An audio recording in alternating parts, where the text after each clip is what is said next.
Good morning friends, Mampi বলটা ব্লগে তোমাদের অনেক অনেক স্বাগত। তো দেখো, চা দিয়ে দিনটা শুরু করে দিয়েছি। তারপরে এই যে ব্রেকফাস্ট সেরে আমার বর গাড়ি বের করছে মাকে অফিসে পৌঁছে দেবে বলে। তো ওরা বেরিয়ে যাওয়ার পর আমি বাড়ির সমস্ত কাজ তারপরে আস্তে আস্তে করব। তো ওরা টাটা দিচ্ছে, এবার ওরা রওনা দেবে।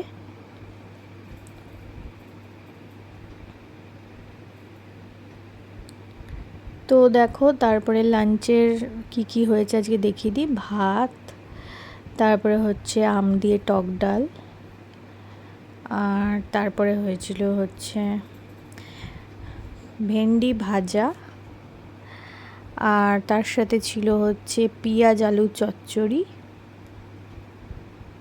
তরকারিও বলতে পারো। আর তার সাথে হচ্ছে এই যে মাছের ঝাল বা রসা,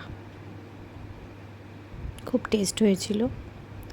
তো তারপরে আমরা ঠিক করলাম যে আমরা পিসেমশাইকে দেখতে যাব। পিসেমশাইয়ের শরীরটা খুব খারাপ, তোমাদের আগেই বলেছিলাম।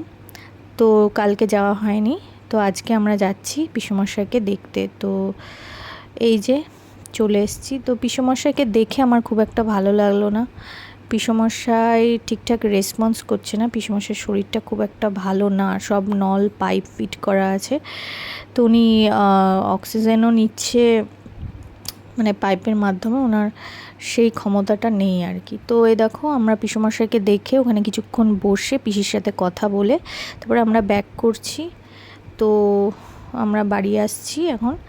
রাত্রির হয়ে গেছে অনেকটাই, 9টা বাজেনি তখনও। তো তোমরা দেখতে থাকো। তোমরা দেখতেই পেলে যে পিসেমশাইয়ের অবস্থা খুব একটা ভালো না। ভগবানের কাছে প্রার্থনা করব উনি যেন তাড়াতাড়ি সুস্থ হয়ে যান।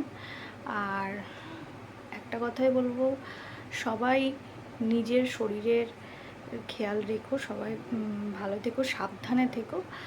আর আজকের মতো ভিডিওটা এই অবধিই রাখছি। আগামীকাল দেখা হবে নতুন একটা ভিডিওর সাথে। ততক্ষণের জন্য টাটা।